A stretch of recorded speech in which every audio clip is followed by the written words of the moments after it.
Welcome to the Tesla Economist. Please hit the thumbs up and don't forget to subscribe. Elon has just tweeted that the Plaid Plus will now be cancelled because Plaid is good enough. Unfortunately for me, I did have a deposit on the Plaid Plus, but it does sound like these Plaid specifications are absurd. I did like the idea of having the extra range on the Plus, but in reality, it's probably not that essential. The most important aspect was how quick it was going to be. I mean, if you can go 0 to 60 in 1.99 seconds in the Plaid compared to 1.9 seconds in the Plaid Plus, then that's probably close enough. It sounds like the Plaid itself was just that good. There was little point applying so much effort and energy into something that won't really make any difference in us transitioning off fossil fuels any faster.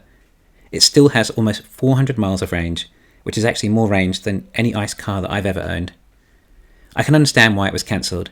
I mean, we never even expected it in the first place. It was announced out of the blue, and in reality, the performance was very close to the Plaid.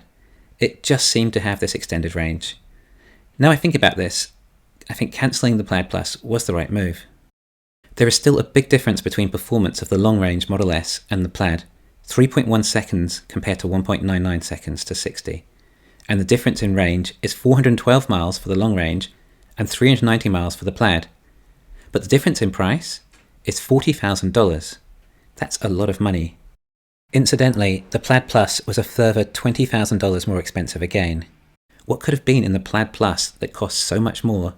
Well, we assumed it would be 4680 batteries, and potentially some other advances like structural battery pack even.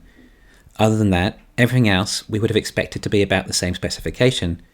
I mean, even if the suspension or brakes are upgraded further, they wouldn't justify the price difference. But actually, the standard Plaid is still $25,000 more than the Model S Performance from last year. $25,000, that's a huge difference. The Model S Performance, aka ludicrous, was by no means slow. It could still deliver 60 miles an hour in 2.3 seconds, with nearly 350 miles of range. Yet we have a price increase of $95,000 to $120,000 for the Plaid.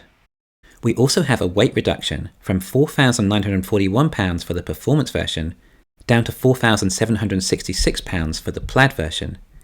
So we have increased range, increased performance, but reduced weight of nearly 200 pounds. So how have Tesla improved range and performance whilst reducing weight? I think they must be using a new battery form. Believe it or not, despite the Model S being larger, heavier, faster and longer range, they've actually been using an older battery form than even the Model 3. Model S has been using the 18650 battery since its launch back in 2012. Now, when I compare the weight difference between the previous Long Range Plus and the new Long Range, well, the old version is 4,883 pounds and the new version is 4,561 pounds. This is over 300 pounds of weight saving. That's huge. Yet also with 10 miles more range and 0.6 seconds faster to 60, these are significant improvements on both versions. Yes, it's likely the new Model S is using the new heat pump and the octa valve which saves weight and adds to range, but I don't think at this level. I don't think Tesla would go for a gigapress for Model S. Gigapresses can do about 250,000 molds a year. Tesla are only going to be selling about 60,000 Model S's a year. They can't justify the return.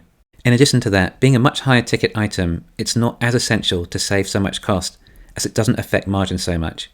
And again, particularly when the quantity is relatively lower. Therefore, I don't believe any weight savings can be attributed to die-cast molds. Something else significant has happened to create these discrepancies. There is really only one thing that could cause this, and that's the Model S have moved to a different battery form. That's the only thing that could justify such a drop in weight with an increase in specs. And I doubt they would have opted for the 2170 batteries at this stage. In other words, it's looking highly possible that Tesla have gone with the 4680 batteries, both in the Plaid and the long range. I didn't expect Tesla to have gone with the 4680s on the long range too, but I think they must have.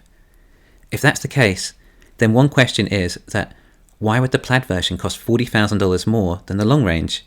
Just for upgraded suspension, brakes, an extra motor, and a few more batteries? Well, I guess it's not about the contents of the car, and more about the specification that people are prepared to pay for. People like myself. But that long-range version really is good value and so much car. Not only that, it also qualifies for the tax credit. They will sell so many of them. However, with the tax credit, it actually makes the Plaid version now $50,000 more expensive. but somehow I still don't think Tesla will have any trouble selling them. In fact, perhaps it's possible that the long range and Plaid are using different versions of the 4680 battery. Maybe the Plaid is using the high nickel concentration cathode, and the long range might be using the nickel and manganese version. That would therefore account somewhat more for the price difference, and would explain how the Plaid is able to get that much higher performance. If they're moving over to a new battery form, then it might have explained why the assembly line was down for so long, or perhaps it was due to delays in the 4680 batteries reaching the level they wanted. The line was not intended to be down anywhere near as long as it was. Okay, anyway, let's get to grips here. Are Tesla really using 4680 batteries already? Well, we expected about 300 kilogram saving on a Model Y with 4680s, but that included the structural battery pack. Therefore, I don't think Tesla have gone with the structural battery pack. But if we think that Tesla have replaced 18650 batteries with 4680 batteries, then I think the weight and performance might all align. In other words, it looks highly possible Tesla has started using the 4680 batteries. This is a huge deal. You may have heard me in the past state that the company's future depends entirely on the 4680 batteries. The entire path of the company is dependent on Tesla's ability to scale production of these batteries. I've also said any signs of progress on the 4680 batteries is a big deal, and it's the most important aspect of the company to keep tracking.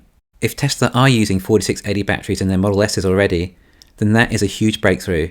Elon was even talking about the batteries not being reliable enough for cars yet in the earnings call. This is a huge step forward for the entire company.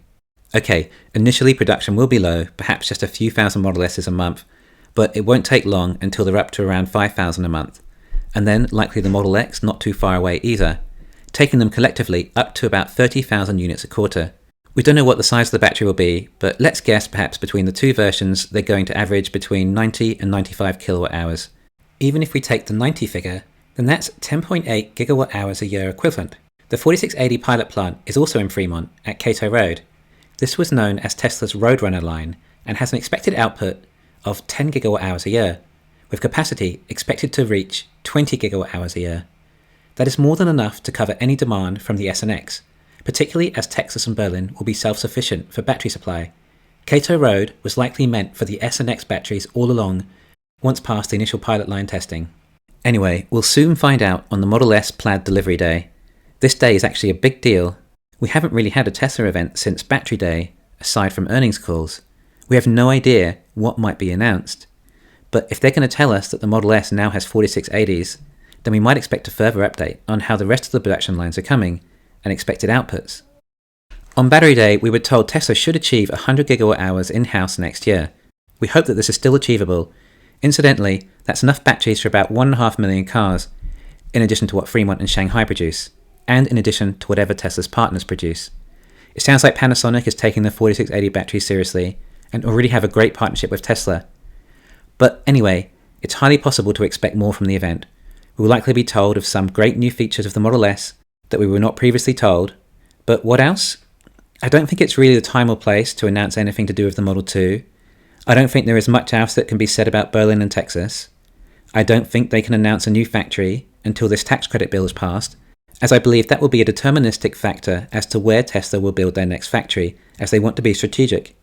Therefore, I'm only really expecting information on the S and X, and some updates on the batteries. Although now the Plaid Plus is cancelled, maybe there'll be some more information on the Roadster.